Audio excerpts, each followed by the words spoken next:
आज एक अमल जो हमने सुनना है, बज़ाहिर उस पर तवज्जो लोगों की कम होती है, उसे कोई बहुत बड़ा अमल नहीं समझता, और इसी बिना पर ऐसा लगता है कि बाज़ औक़ात उसे छोड़ भी दिया जाता है।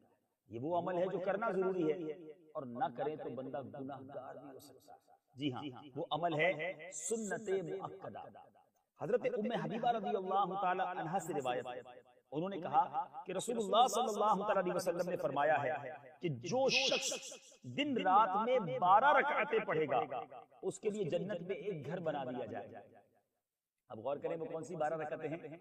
4 रकात नमाज ज़ोहर से पहले, 2 रकात ज़ोहर के बाद यानी ज़ोहर के फर्जों के बाद, 2 रकात मगरिब के बाद, और 2 रकात इशा के बाद, और 2 रकात नमाज फजर से पहले। ये वो 12 रकातें हैं जो सुन्नत मुअक्कदा है। और इसकी अहमियत आपने सुनी कि अल्लाह तबारक व तआला उसके लिए जन्नत में ये घर बना दिया जाएगा, उसके लिए जन्नत में उसके लिए घर बना दिया जाएगा। इतनी शानदार फजीलत है। अब क्या हम इन सुन्नतों पर अमल करते हैं? क्या इन सुन्नतों को पढ़ते हैं, इस पर तवज्जो देते हैं? बाज़ औक़ात लोग सिर्फ फर्ज पढ़ रहे होते हैं, ऐसा ना करें। एटलीस्ट सुन्नत मुअक्कदा, बल्कि हमें तो गैर मुअक्कदा भी और नवाफिल भी पढ़ने चाहिए। इतनी नेकियां, इतनी बरकतें, और फिर हम छोड़ दें। ऐ मेरे पीछे प्यारे इस्लामी भाइयों, दिन रात की ये 12 रकातें सुन्नत मुअक्कदा है, यानी इनको पढ़ने की बहुत ताकीद आई है। और इन 12 रकातों की मदावमत पर रसूल खुदा सल्लल्लाहु अलैहि वसल्लम ने जन्नत का वादा फरमाया। तो ये जन्नत के आमाल में से एक अमल और जन्नत की कुंजियों में से एक कुंजी है। बाज लोग जुमा की नमाज के बाद जल्दी जल्दी मस्जिद से भाग निकलते हैं, और जुमा के बाद वाली जो सुन्नत मुअक्कदा है नहीं पढ़ते, और उन लोगों को नबी पाक अलैहिस्सलाम की शफाअत से महरूम होने का खतरा है। लिहाजा मस्जिद में आकर या घर आकर इसको जरूर पढ़ना चाहिए। तो मस्जिद में पढ़ लें या घर जाकर पढ़ें। फकत जुम्मे के 2 फर्ज पढ़कर हम समझते हैं कि जनाब बहुत कुछ कर लिया, तैयार होकर नहा धोकर कपड़े पहनकर नमाज पढ़ने पहुंचे और सिर्फ फर्ज पढ़ के चले गए। इतनी जल्दी क्यों है हमें मस्जिद से निकलने की? जरा गौर कीजिए। किताबों में लिखा है कि किसी के ईमान को चेक करना हो ना, उसका ईमान कितना मजबूत है, तो ये देखो उसका मस्जिद से ताल्लुक कैसा है, मस्जिद से कनेक्शन कैसा है। आज हाल यह है कि मस्जिद में अव्वल तो जाते नहीं, जाते तो बेकरार रहते हैं। एक और बड़ी दिलचस्प रिवायत है कि मोमिन की मिसाल मस्जिद में ऐसी है जैसे पानी के अंदर मछली, और मस्जिद के बाहर ऐसी है जैसे पानी के बाहर मछली, फिश विदाउट वाटर। लेकिन हम क्या ऐसे हैं? हमें तो ऐसा लगता है कि मस्जिद के अंदर ऐसे मुसलमान होते हैं जैसे मछली पानी के बाहर है, बेकरार बेताब, जल्दी नमाज खत्म हो बस फौरन निकल जाए, ना दुआ करनी है ना किसी से मुलाकात करनी है। पता नहीं क्या हो जाता है, सलाम फेरते इमाम साहब और जाने वालों की लाइन लग जाती है। ऐसा ना किया, अल्लाह के घर में गए बावकार अंदाज, जल्दी ना मचा, बैठे कुछ कलामे पाक पढ़ें, कुछ दुरूद पाक पढ़ें, कुछ जिक्रुल्लाह करें, नवाफिल पढ़ें। अल्लाह ने बुलाया है, अपना मेहमान बनाया है, तो उसकी मेहमानी का लुत्फ उठाइए ना। जल्दी किस बात की है? और मांगे फिर दुआ भी करके जाए। इतनी जल्दी नहीं मचानी चाहिए, ये बेकरारी अच्छी नहीं है। किसी आप बड़ी शख्सियत के घर जाएं और वहां जाकर हबड़ दबड़ मचाएं और जल्दी जल्दी करते रहें, तो लोग क्या कहेंगे, यार ये कैसा इंसान है, आया और जाने की बातें कर रहा है। दुनिया वालों के पास जाएं तो पुरसुकून अंदाज में बैठे गुजारें। अल्लाह के घर में जाएं जाने की जल्दी हो, ऐसा नहीं होना चाहिए। मस्जिद में जाएं तो सुकून हो, अल्लाह के घर में है, अल्लाह के मेहमान। देखिए ना, आपके घर कोई आता है तो आपकी क्या ख्वाहिश होती है? मेहमान खुश होकर जाए। जब अल्लाह के घर में जाएंगे, उसके मेहमान बनेंगे, उसने खाली नहीं लौटाना, उसने इंशाल्लाह झोलियां भर के भेजना। अच्छे मेहमान भी तो बनेंगे। उम्मीद है कि अब मस्जिद में जाएंगे तो जल्दी नहीं, कम से कम सुन्नत मुअक्कदा अदा करेंगे, और मरहबा सुन्नत गैर मुअक्कदा और नवाफिल भी अदा करेंगे। बहरहाल आज एक जन्नत में ले जाने वाला अमल जो हमने सुना वो है सुन्नत मुअक्कदा। आइए नियत कर लीजिए मदनी चैनल के नागरिक, अब किसी सूरत भी फर्ज तो छोड़ने ही नहीं है, सुन्नत मुअक्कदा भी नहीं छोड़े। कहिए इंशाअल्लाह अज़्ज़ा माशाअल्लाह। एक और अमल बताना है आपको, और वो अमल सुभान अल्लाह इतना प्यारा अमल है, इतना मुबारक अमल है, उसको करने के बाद इंशाअल्लाह आखिरत में तो मिलना है। मैं सच बताऊं, अगर जिंदगी में सुकून हासिल करना है, जिंदगी में रिक्कत कल्ब हासिल करनी है, जिंदगी में अल्लाह की रिजा हासिल करनी है, इस अमल के पाबंद बन जाए। आप सोच रहे होंगे ऐसा कौन सा अमल है? हजरत अब्दुल्लाह बिन सलाम रज़ियल्लाहु तआला अन्हु से मरवी है, उन्होंने कहा कि जब नबी पाक सल्लल्लाहु अलैहि वसल्लम मदीना पाक में तशरीफ लाए तो मैं आप सल्लल्लाहु अलैहि वसल्लम के पास आया फिर जब नबी पाक अलैहिस्सलाम के चेहरे को गौर से देखा तो मैंने पहचान लिया कि ये चेहरा किसी झूठे आदमी का चेहरा नहीं। फिर सबसे पहला कौल जो आपने फरमाया वो ये था कि ऐ लोगों, तुम सलाम का चर्चा करो और खाना खिलाओ और रिश्तेदारों के साथ अच्छा सलूक करो, और रातों को जब लोग सो रहे हो तो तुम नमाज पढ़ो। तुम ऐसा करोगे तो सलामती के साथ जन्नत में दाखिल होगे। जब रातों को लोग सो रहे हो तो तुम नमाजें पढ़ो। अगर तुम ऐसा करोगे तो सलामती के साथ जन्नत में दाखिल हो जाओगे। ऐ मेरे मीठे प्यारे इस्लामी भाइयों, इस हदीस पाक में नबी पाक ने 4 अमल करने वालों पर, 4 अमलों पर जन्नत का वादा फरमाया है। गोया कहा जा सकता है कि चारों अमल ही जन्नत में ले जाने वाले हैं, जन्नत की चाबियां हैं। गौर से सुनिए, मुसलमानों को बकसरत सलाम करना, भूखों को खाना खिलाना, अपने रिश्तेदारों के साथ नेक सलूक करना और नमाज़े तहज्जुद पढ़ना। सुभान अल्लाह, सुभान अल्लाह। माह रमजान में तहज्जुद पढ़ना बड़ा आसान हो जाता है। जी हाँ, शहरी के लिए उम्र उठते ही हम तहज्जुद के लिए शर्त ये है कि इशा पढ़ ली हो और इशा की नमाज के बाद बंदा कुछ देर भी सो जाए, अब उठे फजर का वक्त शुरू होने से पहले, तो अब तहज्जुद पढ़ सकता है। कुछ लोगों के नजदीक ये गलत फहमी होती है कि नहीं जनाब, तहज्जुद का वक्त लेट नाइट जाकर शुरू होता है। ऐसा नहीं है। अगर आपने अव्वल वक्त में इशा पढ़ ली और आधे घंटे के बाद ही आप उठ गए हैं तो ये कहा जा सकता है कि रात 9, साढ़े 9 बजे ही आप तहज्जुद पढ़ सकते हैं। तो इशा पढ़कर थोड़ी देर भी आराम हो जाए, अब उठने के बाद तहज्जुद पढ़ी जा सकती है। अब तहज्जुद की जबरदस्त आदत रमजान में पढ़ सकती है।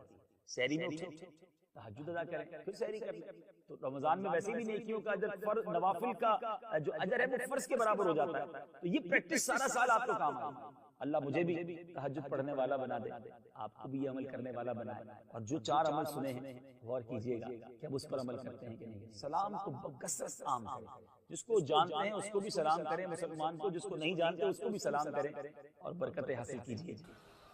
अब नमाज जो है ना वो किस तरह और कहां कहां बचाती है। कुरान पाक में अल्लाह करीम इरशाद फरमाता है, इन्नस्सलात तन्हा अनिल फहशाइ वल मुनकर, कि बेशक नमाज बेहयाई और बुरी बातों से रोकती है।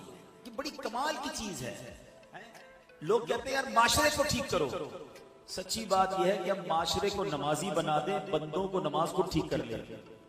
अगर आप किसी की नमाज दुरुस्त कर लें और उसको नमाजी बना देना, हम कहें यार इसके अंदर ये भी बुरी आदत, ये भी बुरी आदत, ये भी बुरी आदत। आप इसको ठीक नमाज पढ़ना सिखा दें, बाकी काम नमाज कर लेगी। क्योंकि रब ने कुरान में फरमाया ना कि नमाज बेहयाई और बुरी बातों से रोकती है। एक और वाक्य से इस बात को समझिएगा, किताबों में लिखा ये भी वाक्य कि नुज़तुल मजालिस में किताब, बड़ा अजीब और गरीब वाक्य है कि एक शख्स जो है वो एक औरत पर आशिक हो गया।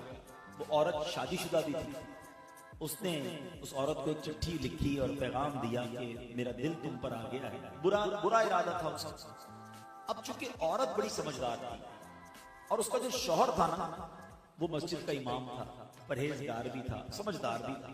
उसने अपने शौहर को पर्ची दी कि देखें इस तरह मुझे एक शख्स ने पर्ची दी है। तो शौहर ने क्या कहा कि ऐसा करो कि इस शख्स को तुम एक चिट्ठी लिख के दो कि ठीक है तुम एक काम करो कि पहले फला मस्जिद में इमाम के पीछे, फला इमाम के पीछे 40 नमाजें बाजमात बिला नागा पढ़ो, अगली बात उसके बाद करेंगे। अब उसके दिमाग में इश्क का भूत सवार था। उसने कहा चलो ठीक है, लगता है तो काम बन जाएगा। वो 40 नमाजों तक, 40 दिन तक बन गए।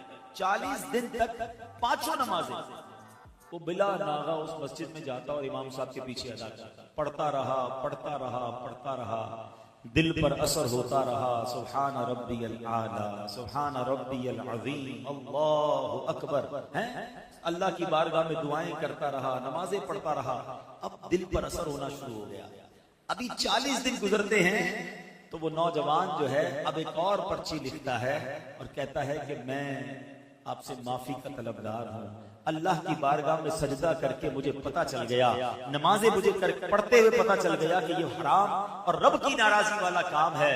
अगर मोहब्बत करनी है तो अल्लाह से करनी चाहिए, अल्लाह के हबीब से करनी चाहिए। मैं इन तमाम हराम कामों से मैंने तौबा कर ली है और मैं अब अल्लाह की बारगाह में तौबा करता हूँ। मेरी बहन में आपसे जो गलत नीयत थी उस पर भी माफी चाहता हूँ। अल्लाह अकबर। उस औरत ने अपने शौहर को वो पर्ची दिखाई कि देखें ये तो कमाल हो गया, ये शख्स बुरे इरादे से आया, आपने नमाज का कहा, 40 नमाजें अभी पूरी नहीं हुई हैं और उसके दिल की दुनिया बदल गई है। अल्लाह अकबर। उस शख्स की ज़बान पर अब बेसाख्ता ये जारी हो गया, सदक़ल्लाहुल अज़ीम फी क़ौलिही, अल्लाह ने कुरान में बिल्कुल सच फरमाया है। और क्या फरमाया है? इन्नस्सलात तन्हा अनिल फ़हशाइ वल मुनकर, कि बेशक नमाज बेहयाई और बुरी बातों से बचा लेती है, रोक लेती है। ऐ मेरे प्यारे इस्लामी भाइयों, ये है नमाज और ये नमाज की फजीलत है। नमाज शैतान पर पता है कितनी भारी है। शैतान जब नमाज फर्ज हुई ना तो शैतान रोने लगा, तो उसके शागिर्द जमा हो गए और रोने धोने की वजह पूछी तो कहता है अल्लाह करीम ने मुसलमानों पर नमाज फर्ज कर दी है। शागिर्दों ने कहा फिर क्या हुआ? शैतान कहता है मुसलमान नमाजें पढ़ेंगे और उसकी बरकत से गुनाहों से बच जाएंगे। तो चेलों ने कहा फिर हमारे लिए क्या हुक्म है? जवाब दिया जब कोई नमाज के लिए खड़ा हो तो उसको एक कहे कि दाईं दे, एक कहे बाईं दे, और उसको उलझा डालो, कंफ्यूज कर दो, ताकि उसका दिल जो है वो नमाज में ना लगे। तो ऐ मेरे प्यारे इस्लामी भाइयों, यहाँ दो बातें बड़ी अहम हैं। एक तो नमाज शैतान पढ़ने नहीं देता, और पढ़ते हैं तो नमाज में ध्यान नहीं लगने देता। ठीक है ना? अब दो तीन चीजें जो मैं इंशाल्लाह इसको कवर करने की कोशिश करता हूं। सबसे पहले नमाज की अहमियत, हमारी लाइफ में नमाज की अहमियत कितनी है ये चेक करना। मतलब मुसलमान के जहन में वहम में होना ही नहीं चाहिए कि नमाज भी कज़ा हो सकती। कैसे हो सकता है? पॉसिबल ही नहीं है। लेकिन जनाब दुकान पे ग्राहक बहुत थे इसलिए ज़ोहर चली गई, शाम जरा रश काफी था इसलिए असर चली गई, बस मगरिब मैंने इसलिए कज़ा कर दी कि इशा के साथ पढ़ लूंगा, फजर में यार आंख नहीं खुलती है। कमाल है, इतने अजीब अजीब एक्सक्यूज लोग दे रहे होते हैं कि समझ नहीं आता कि मतलब आपकी कभी ट्रेन छूटी इसलिए कि सुबह ट्रेन थी आंख नहीं खुली, कभी फ्लाइट छूटी, कभी कोई आपका ग्राहक कहे या कोई अहम पार्टी कहे या आपका बॉस कहे कि सुबह 8 बजे फला जगह पहुंचना है, जरूरी है पहुंचना, आप 7:30 बजे पहुंच जाते हैं, अलार्म रखते हैं। बाकी तमाम चीजों की अहमियत है, हमारे नजदीक नमाज की अहमियत नहीं है। जिसके नजदीक नमाज की अहमियत है ना, पूछे नमाजियों से। कमाल बताऊं आपको, जो 5 वक्त का पक्का नमाजी है ना, वो बेचैन रहता है उसकी कभी जमात चली जाए, उसको अंदर ही अंदर से अलार्म बजता है, यार मेरी ईशा बाकी है, मेरी मगरिब बाकी है, उसको चैन नहीं आएगा, उसकी बॉडी रिकॉल करती है, क्योंकि उसने अपने जहन में ये बिठा लिया है, ये सॉफ्टवेयर अपडेट हो चुका है कि कुछ भी हो जाए मेरी नमाज कज़ा नहीं हो सकती। मुबारक हो उन्हें कि जिनकी नमाज कज़ा नहीं होती। कैसे नमाज कज़ा हो जाए भाई? कभी हमारी नाश्ता कज़ा हुआ, कभी दोपहर का खाना कज़ा होता है कि नहीं यार आज फजर यार जल्दी में था, नाश्ता ही खाना भूल गया, दोपहर का खाना ही नहीं खाया। बॉडी रिकॉल करती है, हमें बॉडी बताती है यार दोपहर का खाना नहीं खाया, भूख लग रही है। अपनी जिंदगी में नमाज को ऐसा शामिल कर लो कि तुम्हें कोई याद न दिलाए, तुम्हारा दिल तुम्हारा दिमाग खुद अंदर से कहे कि नमाज का वक्त हो गया, चलो नमाज। हाँ, और ऐसा हो जाता है माशाअल्लाह। देखिए जो 5 वक्त के बरसों से नमाजी है ना, उनकी नमाज कज़ा नहीं होती, बिल्कुल टाइम पे वो नमाज पढ़ते हैं, क्योंकि उन्होंने अपनी जिंदगी का उसे एक हिस्सा बनाया। कुछ लोग हिस्सा नहीं बनाते, मूड आता है जैसे अभी बयान हुआ कल से नमाज पढ़ूंगा, 3 दिन बाद फिर नमाज खत्म, वो जोश आता है। जोश अपनी जगह पर, आपको रूटीन बनानी होगी, आपको पहले अपने आप को समझाना होगा। और नमाज कितना जरूरी है आपको पता है? अहादीस में फरमाया अस्सलातु इमादुद्दीन, नमाज दीन का सुकून है। अब इस मस्जिद में ये सुकून नजर आ रहे हैं आपको, पिलर, अल्लाह ना करे कोई पिलर काट दे, क्या होगा? इमारत गिर जाएगी। तो हमारे और आपके दीन का पिलर ही नमाज है, पिलर ही नहीं है तो इमारत कैसे खड़ी हुई? तो समझिए इस बात को। नमाजी के इनाम, अल्लाह अकबर। लोग कहते हैं कोई वजीफा बता दे रोजी में बरकत का, बीमारी दूर हो जाए, अल्लाह राजी हो जाए। अरे भाई सबसे बड़ा वजीफा ही 5 वक्त की नमाज है। वो पढ़ते नहीं, बाकी वजीफे पूछ रहे हो हैं? यकीन करें अहादीस में मजमून मिलता है, नमाज से रोजी में बरकत होती है, नमाज बीमारियों को दूर कर देती है, नमाज अंधेरी कब्र का चिराग है, नमाज आपकी तबीयत को हशाश बशाश। पूछ रहे नमाज, आज माशाल्लाह नमाजी मुझे देख रहे हैं, सुन रहे हैं, आज जब भी वुजू करते हैं बताएं कितना टेंशन रिलीज हो जाता है, बंदा नया हो जाता है। कारोबार काम काज से उठकर थका हुआ है, वुजू करे, नमाज पढ़े, उसके बाद लगता है नई एनर्जी आ गई, इतना फ्रेश कर देती है नमाज। नमाज पढ़े तो ना। नंबर 1, किसी सूरत नमाज कज़ा नहीं होनी चाहिए। मस्जिदों में आया करो। हाँ, अच्छा फिर कुछ लोग पता है क्या कहते हैं, यार मैं मस्जिद में नहीं जा सकता, बड़ा बिजी होता हूँ। अरे मेरी और आपकी क्या औकात है, मस्जिद में नहीं आ सकते? अल्लाह जिसे बुलाता है वही अल्लाह के घर में आता है। मुझे एक बात बताओ ना, आपके घर में आपकी बगैर इजाजत कोई आ सकता है? घंटी बजाए मैं आपके घर में आना चाहता हूं, आप कहेंगे कौन है भाई, मैं तो नहीं जानता, मैंने बुलाया तो नहीं आपको। ऐसा ही है ना, मेरे और आपके घर में कोई बगैर इजाजत नहीं आ सकता, और अल्लाह के घर में ऐसे ही मुंह उठाकर आ जाएगा। जो नहीं आता ना वो अल्लाह से माफी मांगे। हमारे ऐसा होता है कि दुकानदार, दुकान का मालिक मस्जिद में नहीं आता और उस दुकान पर काम करने वाला 5 टाइम मस्जिद में जाता है। अल्लाह से माफी मांगो कि अल्लाह मैंने ऐसा जुर्म क्या कर दिया, इसको 5 टाइम बुलाता है, मुझे 1 टाइम नहीं बुलाता, ये मेरा कसूर है। अल्लाह नाराज हो गया, कहीं ऐसा तो नहीं कि रब नाराज हो गया। माफी मांगा करो और जाया करो मस्जिद में। खुश नसीब है जो रोज मस्जिद में आते हैं। और एक और मजे की बात बताऊं, मस्जिद किसका घर है जरा बताइए। आपके घर मेहमान आता है, आपकी क्या तमन्ना होती है? मेरा मेहमान खुश होकर जाए, हैं? राजी होकर जाए। तो करीम के घर में आओगे तो वो वैसे ही वापस लौटा देगा, वो तुम्हें खुश करके लौटाएगा, झोलियां भर के लौटाएगा। फिर एक और प्रॉब्लम, मस्जिद में जाते भी हैं तो मस्जिद का अदब ही नहीं, जैसा मुंह आया है, जैसे कपड़े पसीने वाले मैल वाले वैसे ही लेकर चले गए मस्जिद। ये ना करें। किसी सेठ के घर पे जाते हो ऐसे कपड़े पहन, किसी दावत में जाते हो तैयार होकर परफ्यूम लगाकर अच्छे कपड़े इस्त्री करके, अल्लाह के घर में जैसे ही उठाया गया ना करो। मस्जिद का इकराम करो, मुंह भी साफ हो, लिबास भी साफ हो, एहतमाम करें। आप क्या करें जनाब, जॉब करते हैं, कपड़े मैले हो जाते हैं, एक सूट रख लें अलग से, नमाज के वक्त पहने उसे। बुजुर्गों ने नमाज के लिए अलग लिबास रखे हुए थे, खुशबू लगाते थे। एहतमाम करोगे ना, जितना मस्जिद का अदब करोगे उतना नवाजे जाओगे।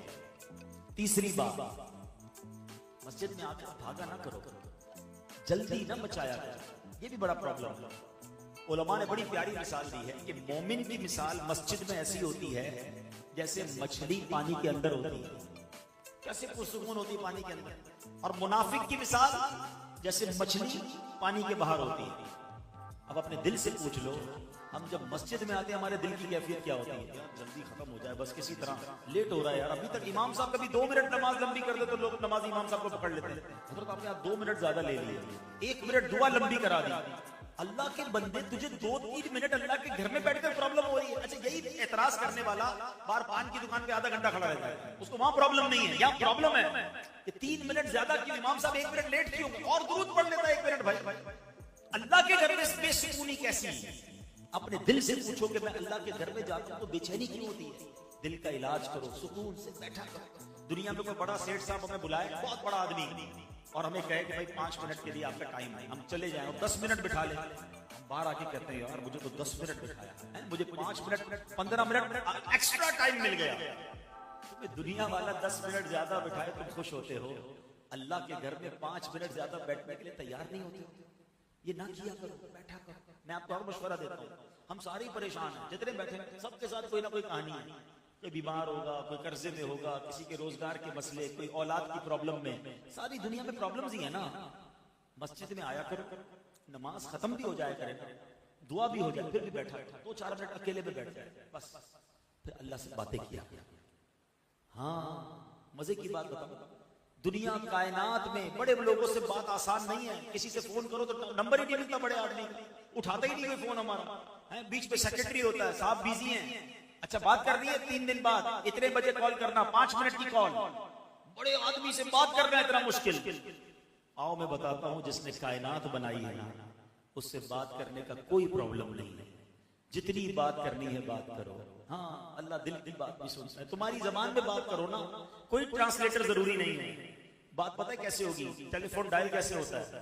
मौला अली फरमाते हैं कि जब मेरा जी चाहता है रब मुझसे बात करे, मैं कुरान पढ़ने लग जाता हूं, और जब जी चाहता है मैं रब से बात करूं तो मैं दुआ करने लग जाता हूं। ये जो दुआ है ना, हाथ उठाना, ये डायरेक्ट डायलिंग है। बस अब आप बोलते जाए, आपने हाथ उठाए, बल्कि हाथ भी उठाना दुआ के लिए जरूरी नहीं, अदब है। ना भी उठाएं, आप सर झुका के बैठे अल्लाह से बातें करो, वो दिल के हाल भी जानता है। कहो ना उससे मैं बीमार हूं, कहो ना उससे मैं परेशान हूं, कहो ना मालिक में फंस गया हूं। अल्लाह से बात नहीं करते, रब के सामने नहीं जाते, सबके सामने जाते हो। सारे मोहल्ले को बताते हो ये प्रॉब्लम, ये परेशानी, कारोबार डाउन, मार्केट अप डाउन, वो क्या कर लेगा भाई? मैं तो जिसकी बारगाह में सर झुकाने का कह रहा हूं वो हल्लुल मुश्किलात है, वो मुसब्बिबुल असबाब है, वो मुश्किलों को दूर करने वाला है। हमारे पास ही वक्त नहीं है उससे बात करने के लिए। नमाज पढ़ा करो, मस्जिदों में आया करो, वक्त बिताया करो, अल्लाह से बातें किया करो, फिर देखो वो करीम कैसे तुम्हारी मुश्किल दूर करता है। मुझे एक बात बताएं ना, जब भी मैं और आप अपनी माँ के पास गए किसी तकलीफ की वजह से। माँ ने क्या किया था? सीने लगाया था ना, दुआएं दी थी ना, झटका तो नहीं था। तो माँ जब इतना प्यार करती है, हम तकलीफ में जाएं तो वो तो कई माओं से ज्यादा प्यार करने वाला है। उसको पुकारो तो सही, उससे मांगो तो सही, हाथ तो उठाओ, दुआ तो करो, सर तो झुकाओ। नमाजें कज़ा करने वाला, मस्जिद से दूर भागने वाला कैसे उम्मीद करता है कि अल्लाह मेरी दुआ कबूल फरमाएगा और मुझ पर मुश्किलें आसान फरमाएगा? हम खुद ही रब से भागे। तो नमाज से दोस्ती, मस्जिद से दोस्ती थाम लो, किसी सूरत नमाज कज़ा ना हो। अच्छा, मैंने एक तरफ तो नमाज के फजाइल बयान किए। नमाज पता है कैसे कैसे फजाइल है? नमाज के बारे में मेरे आका ने फरमाया, जुइलत कुर्रतु ऐनी फिस्सलाह, नमाज में मेरी आंखों की ठंडक है। हम कहते हैं गुलामी रसूल में मौत भी कबूल। जिसको मौत कबूल है उसको नमाज कबूल क्यों नहीं है? पहले तो नमाज है ना, मौत की बारी तो बाद में आएगी। खाली नारे लगाने आते हैं।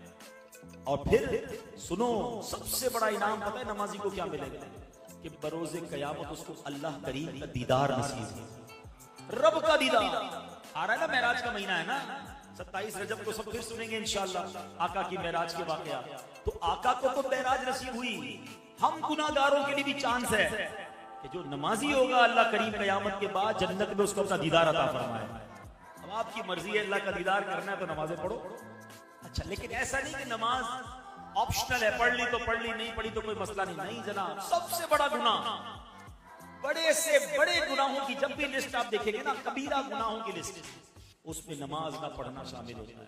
कि कोई शराब पिए, लोग शराब पीता है, ओहो ये जुआरी है, ये हीरोइनची है, ये फला गलत काम बदकारी करता है। ठीक है, ये सारे गुनाह हैं, बड़े गुनाह हैं, मगर इन सबसे बड़ा गुनाह बेनमाजी है। उसको कोई नहीं बोलता भी बेनमाजी है, क्योंकि सारे बेनमाजी हैं, अक्सर ही बेनमाजी है।